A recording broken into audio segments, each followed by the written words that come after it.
হাজার হাজার টাকা খরচ থেকে যদি হাতের কাছে থাকা সামান্য কিছু উপকরণ দিয়ে এইভাবে রাতের ডিনার অথবা দুপুরের লাঞ্চের জন্য ফ্রাইড রাইসটা করে নিতে পারেন, একদম ইজি এবং সহজ রেসিপিতে দেখানোর চেষ্টা করেছি এবং হাতের কাছে থাকা উপকরণ দিয়েই। তো প্রথমে আমি সরাসরি রেসিপিটার জন্য যাচ্ছি। একটা কড়াই বসিয়ে দিয়েছি, এর ভিতরে দিয়ে দিয়েছি 2 চামচ তেল, তারপরে 2টা ডিম আমি ভেঙে দিয়েছি আর স্বাদ মতন লবণ। এখন ডিম 2টাকে হালকা করে ভেজে নেব, আমি বেশি ভাজবো না। ডিম 2টা নরম থাকা অবস্থায় ডিম 2টাকে আমি নামিয়ে নেব। দেন ভেজে নেওয়া শেষ। এখন এই পর্যায়ে আমি নামিয়ে নেব, নামিয়ে নিয়ে একটা সাইডে রেখে দেব। তো নামিয়ে নিয়েছি। এখন একই কড়াইতে আবারও 2 থেকে 3 চামচ তেল দিয়ে দিয়েছি আর এখানে চিকেন দিয়ে দিয়েছি 400 গ্রামের মতো।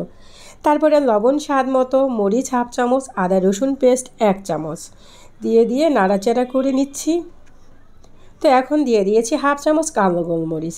আর চিকেন থেকে যে পানিটা বের হয়ে আসবে সেই পানিতেই চিকেনটা খুব সুন্দর করে সিদ্ধ হয়ে যাবে। দেন এই পর্যায়ে সিদ্ধ করে নিয়ে আমি চিকেনটাকে কিন্তু একদম ভাজা ভাজা করে নিয়েছি। তারপরে সেই কড়াইর ভিতরেই দিয়ে দিয়েছি 2 চামচ রসুন চপ করে কেটে নেওয়া। তারপরে এখানে আমি পরিমাণ মতো তেল দিয়ে দিয়েছি একটা চামচের সাহায্যে।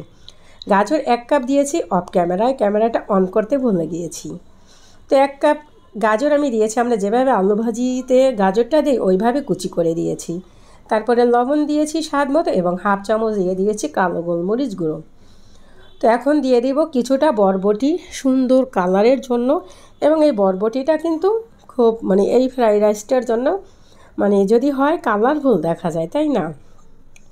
তো বরবটিটা দিয়ে আমি নাড়াচাড়া করে নিয়েছি 1 মিনিটের মতো।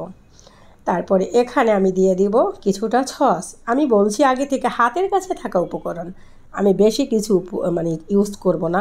এখানে 3 চামচের মতো টমেটো সস আর 3 চামচের মতো সয়া সস দিয়ে দিয়েছি। তো এটা দিয়েও আমি 1 মিনিটের মতো নাড়াচাড়া করে নিয়েছি। আর এখন দিয়ে দিব একটা ক্যাপসিকামের হাফ ক্যাপসিকাম, এটা আমি একদম চিকন করে কেটে নিয়েছি। তো এটা 30 সেকেন্ডের মতো ভেজে নিয়ে আমি এখানে আগে থেকে বাসমতি পোলার বাসমতি চালটা এখানে 1.5 পট চাল আছে, এটা আমি রান্না করে রেখেছি 90%। তো 90% রান্না করা ভাতটাই এখন দিয়ে দিয়েছি। তো ওটা দিয়ে নাড়াচাড়া করে নিব। আর এই পর্যায়ে কিন্তু আমি ওই যে চিকেন আর ডিম ভেজে রেখেছি সেটা দিয়ে দিব।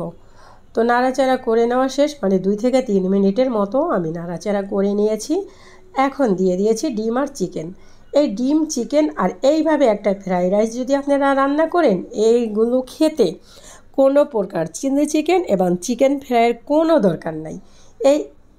এই উপকরণ দিয়েই যদি আপনারা এই ফ্রাইড রাইসটা রান্না করেন, খুব সুন্দরভাবে বাচ্চা থেকে বড় সবাই মজা করে খেয়ে নেবে।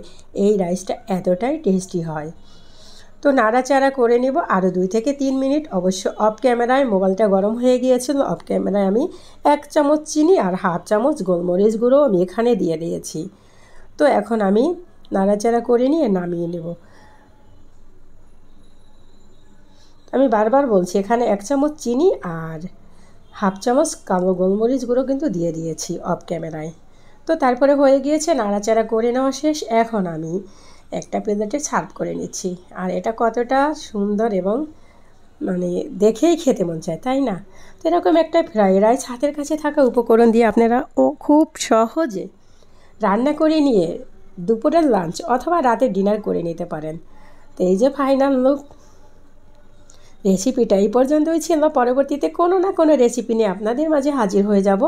তো সেই পর্যন্ত খোদা হাফেজ এন্ড বাই। এই যে আমি কিছুটা খেয়েও দেখিয়ে দিচ্ছি, অসাধারণ টেস্টি ছিল।